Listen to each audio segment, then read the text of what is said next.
The pre-sale for badges to the Rose City Comic Con is underway. It's coming to the Oregon Convention Center September 6th through 8th, and this year's lineup is stacked. Hayden Christensen, aka Anakin Skywalker, will be there, so will Rosario Dawson from movies like Death Proof, Sin City, and Men in Black 2, and Simon Pegg from Shaun of the Dead and Hot Fuzz. Oh, and they just added Nick Frost. That's right, freaking Simon Pegg and Nick Frost. Plus a ton of cast members from your favorite shows and movies, along with your favorite comic book artists, authors, and so much, much more. Go buy your badges now at rosecitycomiccon.com. Today on CityCast Portland, we're talking about Oregon's latest kicker tax credit predictions and the new state economist who's going to be overseeing it. Plus, U.S. Bank is leaving Portland's iconic downtown Big Pink skyscraper. We'll also break down some new survey results highlighting the difference between what Portlanders think we should be prioritizing as a city and what City Hall is actually good at. Joining me on this Friday News Roundup are CityCast's Director of Digital Strategy, Bryan Vance, and our very own producer, Giulia Fiaoni. It's Friday, September 6th. I'm John Notarianni, in for Claudia Meza, and this is what Portland's talking about. Hello, and welcome to the Friday News Roundup. Giulia, Bryan of Montevilla, how you guys doing? Thanks for being here. Hey, I'm doing well. Hey, John, it's good to be back. So for people who are just joining us on Fridays, we love to take a look at some of the biggest news stories of the week, along with some of the best and brightest journalists in town.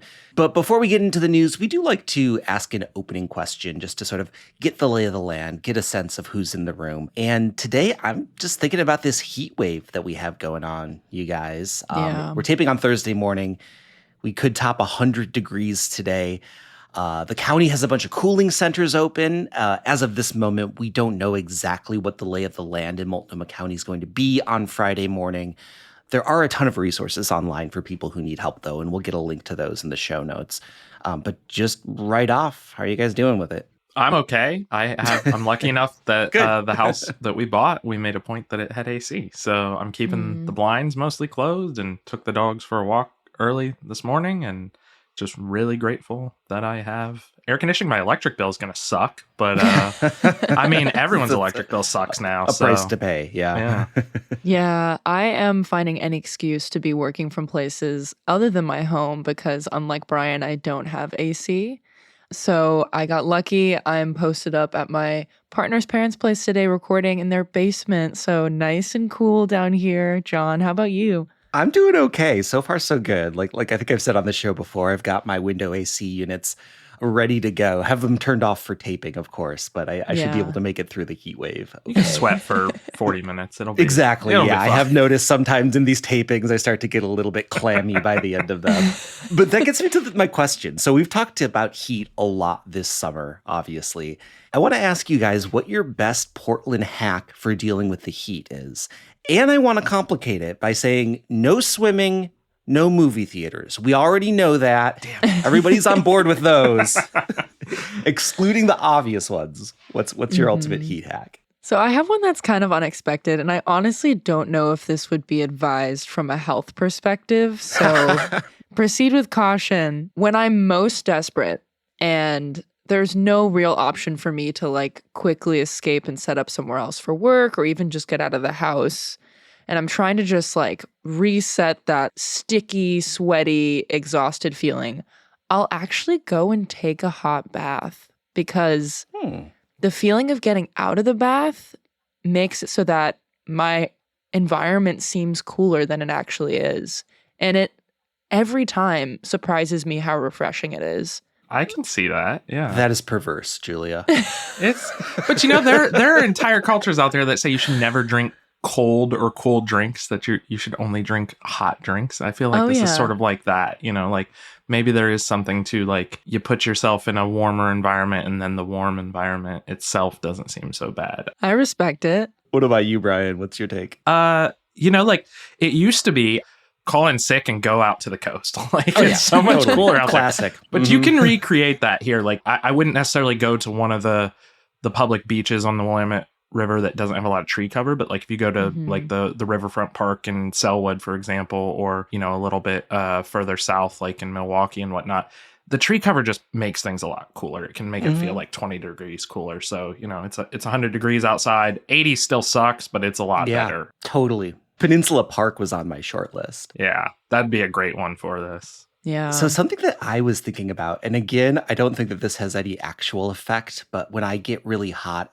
I like feel like I'm not hungry either. Oh, yeah. And I feel like the one thing that like always sounds appealing to me, even in a heat wave, pickles. Oh. Interesting. You know, you should get yourself a big jar of pickles. They're like kind of have like a cooling sense about them, but they're also like salty. They're cold. They're kind of wet. Yeah, I think summer pickles is where it's at. But wait, what kind of pickle, John? Because I am many kinds. I am a full on like dill cucumber pickle guy. I mean, I could also go for some sort of natural fermented pickle as well. Like what is it? The Bubbies? Bubbies, is a yeah, good those pickle. ones have a nice tang to them. As long as we stay away from the sweet relish, that's like a no-go for me. Not into those bread and butter pickles, I take it. No, sir. I try. It's just not it. Not a dessert me. pickle, as they might say. Yeah, no, not for this heat wave.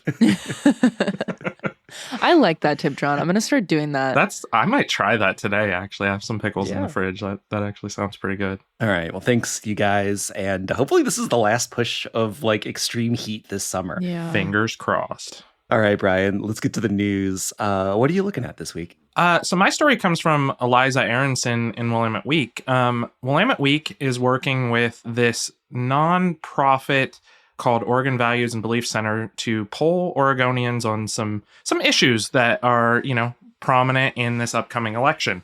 And their first story out of these polls is about the difference between what Portlanders say is the most important role of the city and then what Portlanders say the city actually does well. There's just a huge difference here. For example, the thing that they say that the city does exceptionally well is public arts and culture events. 62% of Portlanders say that the city is actually doing a good job there. That is the thing that Portlanders say is the least important role of the city government. So like, great job, Portland, but you're not really responding to the needs and the wants of the citizens. I think this is actually just a really interesting data point that speaks to a lot of the narratives that have been going on in Portland for a while now. Like, it just feels like there's a disconnect between what the voters actually say is important, what the voters actually say they expect the city to do, and what the city thinks it should be doing. You know, streets, sidewalks, and transportations. 89% of Portlanders say that is essential or very important. It is the highest ranking thing on this. I live on a street where the city says I don't get sidewalks. That's actually how I first came on this show, was to talk about that. Like, this is a thing. Yeah. I mean, Giulia, John, like, what is your first reaction to seeing this? Okay, so bear with me for this. And I'm just like pulling for some positive vibes for Portland. But I feel like there's a chance people maybe answered this survey in a way where they were calling attention to the things they feel like aren't being addressed. So it's like, the way I picture it is like when you go to the airport and you like slap a fragile sticker on your suitcase before you hand it off. If you felt like the employees were actually taking care of your bag, like you wouldn't call attention to it. You just pass the bag off. But for this, it's like, you know what, I'm feeling in my day-to-day that transportation isn't being taken care of. So it gets to be more important. There's more tension around it. And then it just so happens that it's also not being taken care of. So that kind of cycles through, right? Yeah. Whereas maybe we would find public arts and cultural events more important if we didn't see any of it around. Oh, but 100%. because it's being taken care of, it feels less important. Yeah, because it's actually working. People they just take it for granted. I think that's a great point. I do also think the things at the top of the list, like transportation, emergency fire and pandemic services, like emergency mental health care, also tend to be the things that are the most difficult and most complex and multifaceted things that are just difficult to get right and that like all sorts of cities struggle with. And that Portland's not solely responsible for handling. Yes. You know, paramedic services, that's Multnomah County. Mental health care and supportive services, that's Multnomah County. Homeless shelters, also mostly Multnomah County. Like, these are things that Portland has a very well-documented struggle with Multnomah County over.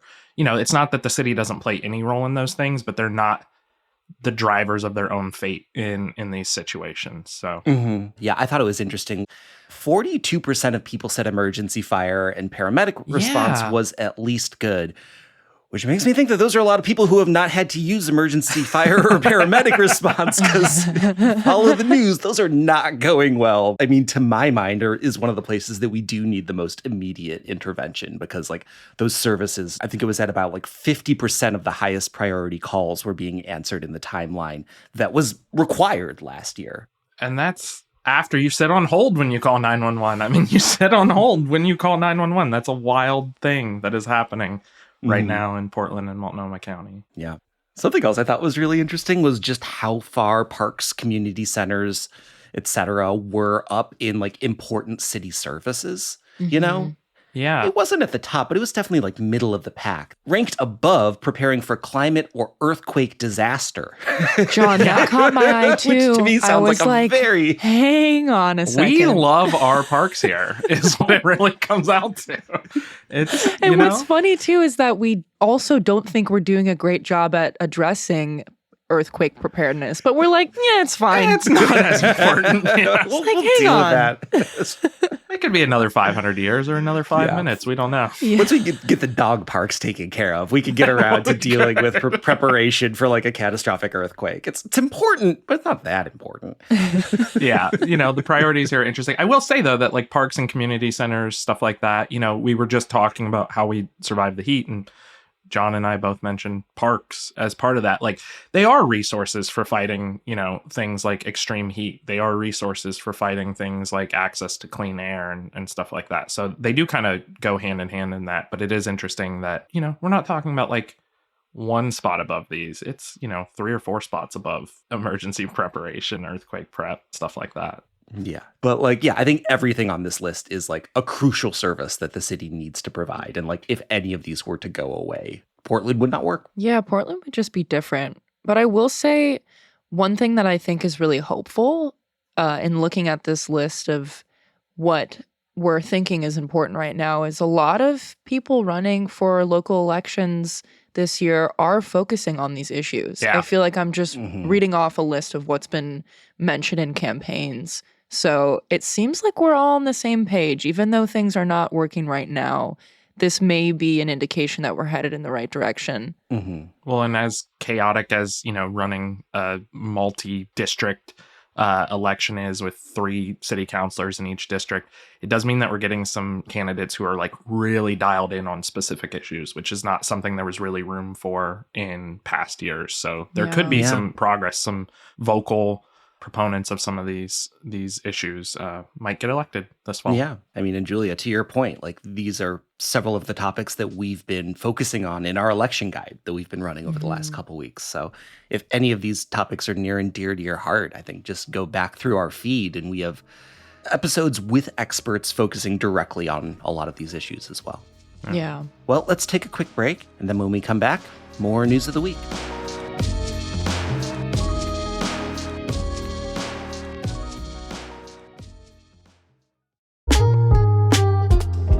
Making the right senior living choice is more than just a simple move for your parents. These are long-term care plans. You need solid information and the right person to walk you through each step of the decision-making process. And Lynn Smarges is that person. She's a trusted senior advisor and placement specialist that works tirelessly to ensure your loved ones find the best care tailored to their specific needs and preferences. From independent living and assisted living to memory care, Lynn guides you every step of the way, offering advice, valuable resources, and unwavering support. She researches the retirement communities which best fits your senior family members' circumstances. Not only that, she sets up the appointments to tour these communities and walks her families through each tour, advocating for them. You can rely on Lynn to offer your family the care and compassion you need during your senior living journey, because sometimes you just need that extra hand.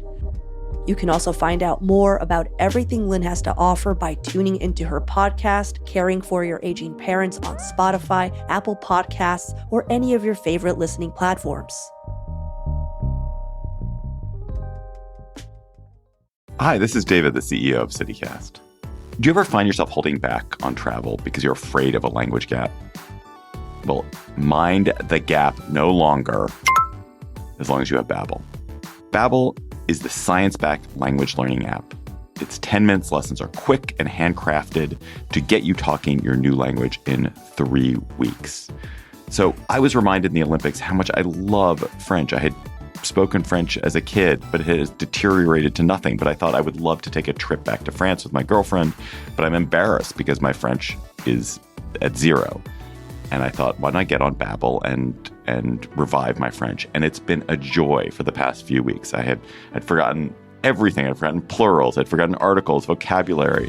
Mostly I'd just forgotten how to speak and how to listen. And Babbel has me back on track with lots of speaking and lots of listening, because that's how you get better at a language. So I've been working on time, for example, and there's this way in French where when you say 2:45, you don't say 2:45, you say 3 o'clock minus 15. So, je rentre à 3h moins le quart. I'm coming back at 2:45. Anyway, it's so much fun to speak. And don't take my word for it. There's studies from Yale, from Michigan State University that prove that Babbel works. So here's a special limited time deal for CityCast listeners. Right now, get up to 60% off your Babbel subscription, but only for our listeners at babbel.com/citycast. Get up to 60% off at babbel.com/citycast. Spelled BABBEL.com/citycast. Rules and restrictions may apply. All right, Giulia, what are you looking at this week? So for my segment, I'm pulling from some reporting by Carlos Fuentes and Mike Rogaway at The Oregonian. And they're talking about two things related to the state kicker tax credit. One of those things being Oregon state economists just released projections on the 2026 kicker. And the other is that Oregon just got a new state economist this week. But before I jump into either of these two things, I am going to backtrack a little and just talk about what the kicker is, because a lot of people received a pretty significant refund this year when they did their taxes, but I know there are still many of us that don't really understand why. So the Oregon kicker tax credit has only been around since 1979, when the 2% kicker law was passed to keep an eye on state spending. Basically, that law requires the state to kick back money to taxpayers when revenues from personal and corporate income taxes exceed the amount forecasted by our state economist by more than 2%. And from my understanding, we're the only state in the U.S. that has this specific law in place. But the kicker only happens once every 2 years, because the way our system works, the state economist issues the budget forecast 2 years in advance, which is why it's such a difficult job. But anyway, this year's tax season was significant because the state's actual revenue exceeded the projected revenue by over 44%. Yeah. So not even close to 2%. And if you forgot, the kicker was $5.6 billion with a B dollars, which was the highest in Oregon history. But back to the updates. Earlier this week, there was an Oregon State quarterly economic and revenue forecast, and state economists are projecting that we'll receive a $987 million kicker tax credit in 2026, which is honestly good news, because that means lawmakers have more money to work with than previously expected when it comes to next year's legislative session. And this is where they address crucial needs across the state, like transportation, housing, behavioral health services, and also education. But how are you guys feeling about this? I think it's so interesting. I mean, we talked a lot about this on the show in the spring with Dirk Vanderhart from OPB. State House reporter follows this stuff really closely. His take was like, this is an impossible job. This is like the hardest job imaginable. To try and guess 2 years out within 2% what the state budget's going to be, it's just like, you can't do it. So like, like Giulia, what are you going to be doing on September 5th, 2026? What's your plans? John, I was literally thinking about like how hard I hesitate to sign a year lease for renting out an apartment, because every time I'm like, I don't know what I'm going to be doing 12 months from now. It's so stressful. I could be making 44% more money than I thought I was going to next day. Maybe there'll be a global pandemic. You know? No, but like those are the kinds of things that led to the last massive kicker, the biggest in state history, was just like all the weird things that happened, the global pandemic and then the economic boom that happened after it. Like, while people were anticipating a major recession. It is interesting though that like based on what I was reading, this would be the lowest kicker we've had in actually quite a while. It's been several consecutive budgetary sessions of record-breaking kickers. So maybe things are starting to come back to normal a bit. I mean, I understand the spirit behind the kicker, but functionally, this is kind of the stupidest way ever to like save money. Like giving the government a bunch of money that they hold on to for several months and then give back to you at the same rate that you paid. So like you don't get to put it in savings, you don't get to invest it. Like this is a broke ass savings account. This is really dumb. Yeah. And it's, nearly 2 years out. Like they don't know. This could be a completely different figure by the time the spring of 2026 rolls around. The economy could tank and there'd be no kicker. Yeah. I just wanted to point out that like 2 of the state's top economists have left. Mark McCullen and his deputy Josh Lenner, which sort of created the space for this new economist. I just put a link into the chat from an Oregonian story by Mike Rogaway with a photo of the 2 of them. And this is from a quarterly Oregon economic forecast to lawmakers. Don't they look like they are being interrogated so fiercely? Gotta be facing some heat. Or like a congressional hearing. They have the hardest job in the world, and they are just struggling to get through this presentation and just be like, I know we were $5 billion off. We're doing our best. We're doing our best. We're doing everything we can. That exhaustion makes sense because Mark McMullen was doing this job for 14 years. He was in it for a long time. And the thing is that I feel like people may have this misunderstanding that he was fired because he just couldn't get it right, but he really did just leave, and now he's off at some think tank. They're probably both in private sector jobs that are way less stressful. They're making a lot more money. It pays more. This job does not pay that much, considering what they are asked to do. It does not pay that much. The Goodwill CEO for the Columbia Willamette Valley Goodwill makes substantially more than this person does. Whoa, that's such a wild comparison. It's funny though. It's like, I can't imagine working a job where it's like, for sure you're not going to get it right. And it's very likely you won't get it right by a large amount. You're set up to fail. And it has an effect on literally everybody in the state. It's like just unreasonable. Yeah. So who is this new guy then who signed up for this? I'm curious. What is he a glutton for punishment? So his name is Carl Riccadonna. And he's actually a veteran Wall Street analyst, and he's moved to Oregon from New York City for this job. So he's like locked in. But he does have a lot of experience. To name a few things, he had senior jobs at Deutsche Bank and Bloomberg, and also was the chief U.S. economist for BNP Paribas. So that's a European bank. Lots of bank-specific experience, but working with predicting the economy on some level. Very much not to this degree, but enough to where he kind of has the practice for it. And he is stepping into it being paid more than the previous guy. There was a 17% increase in his salary, which leads to about $204,000 annually, which maybe some people can see is not enough. Still less than the Goodwill CEO. I'm just going to point that out. Yeah. But I kind of want to take a bet. Do you guys think he's going to guess it more accurately than the last guy? And if so, do you think he's going to aim too high or too low? Let's see if we can beat the state economist. All right. We'll come back in 2026. Will Vegas take this bet? My guess for the 2026 kicker, $2.5 billion.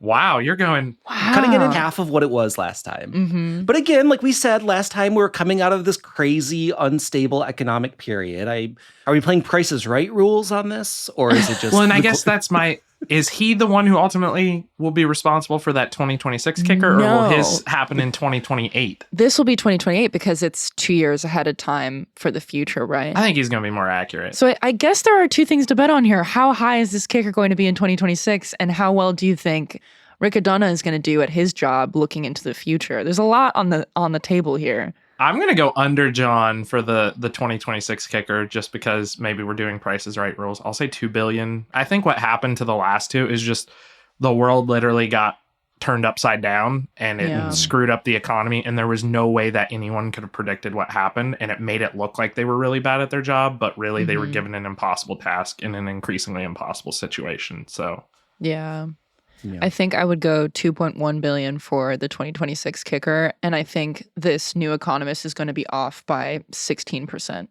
Okay. Getting super specific there. I like it. Giulia is secretly a crypto trader. 2030 Oregon State economist, Giulia Fiaoni, here in the flag. Well, thank you, Nostradamus, Giulia, for your predictions. Happy to be here. All right, let's take another quick break, and then when we come back, more news of the week.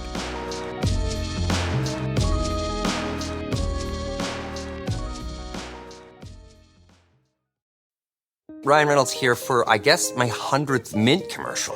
No, don't. I mean, honestly, when I started this, I thought I only have to do like 4 of these. I mean, it's unlimited premium wireless for $15 a month. How are there still people paying 2 or 3 times that much? I'm sorry, I shouldn't be victim blaming here.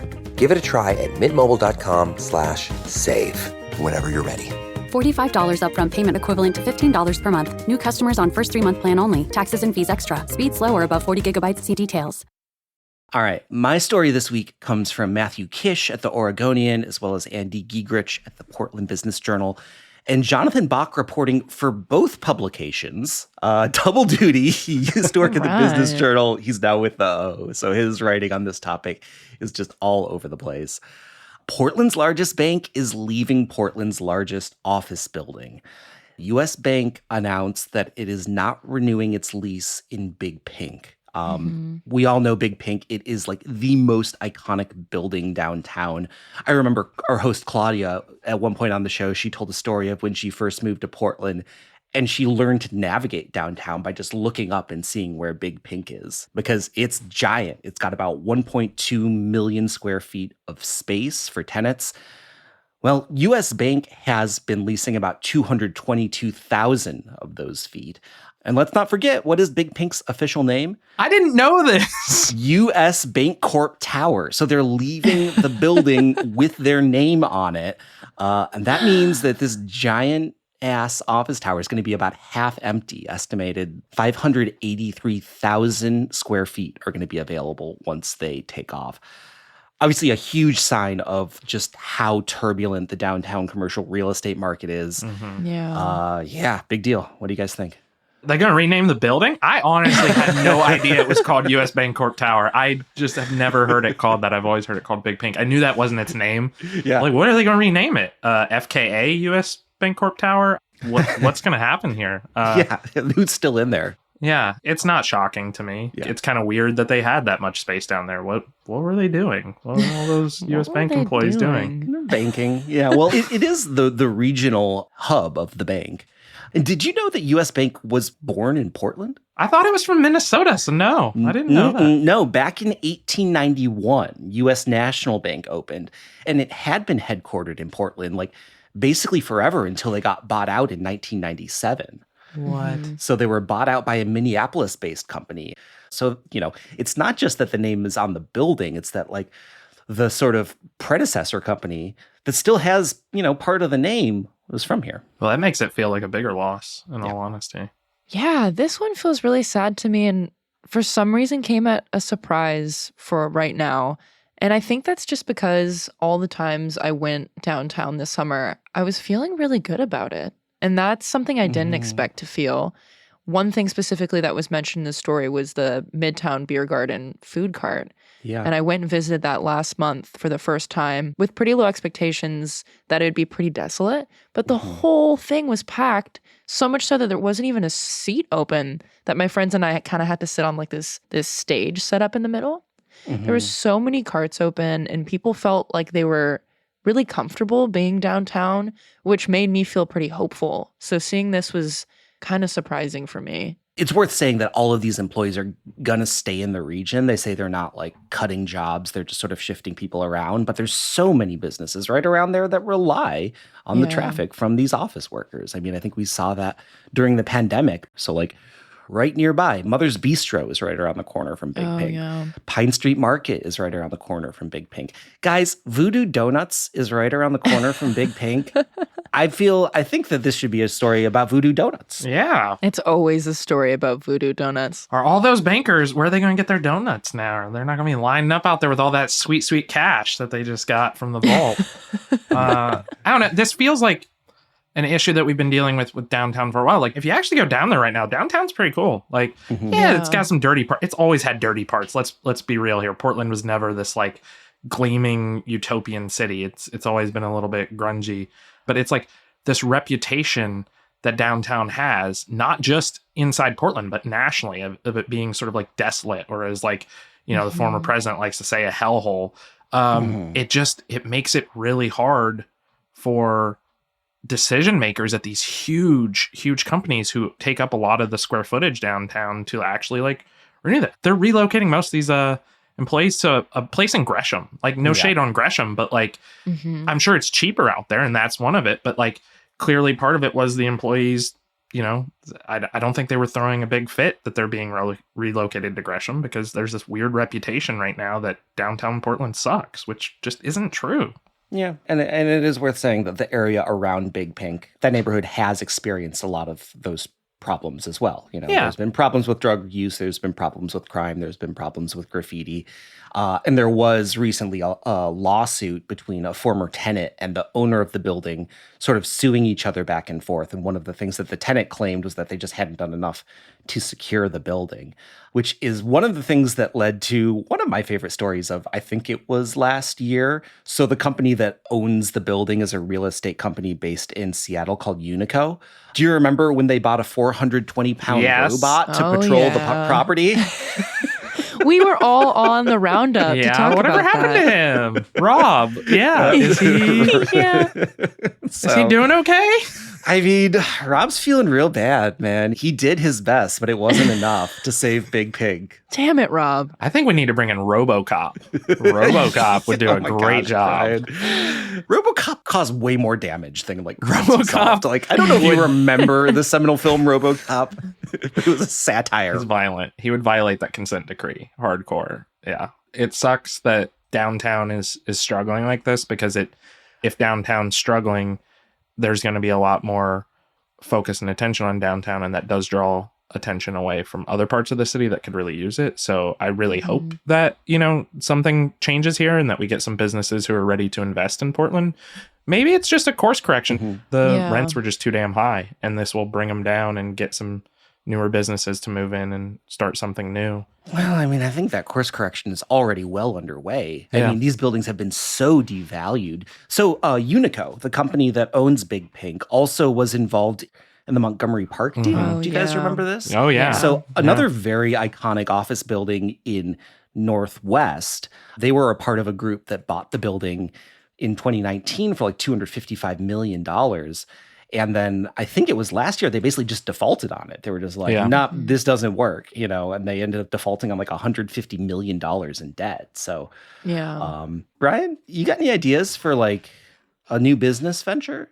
Let's just turn it into a giant pickle manufacturing venue. We'll just open up the drop ceiling and just like go crazy making pickles in Big Pink. We need to change a couple zoning codes. I think. I think we can work on that. They refined how the permits and zoning stuff works in Portland recently, I heard. So I think we'll be able to do How hard this. could it be? It's just pickles. Yeah. Do you think we would start calling it Big Pickle? Yes, and we would need to change the color, obviously. And I think we could get the Portland Pickles in on this. Yes. Hiya there, marketing guy. Yeah. This is kind of a joke, but kind of not really. If someone wants to take it, go for it.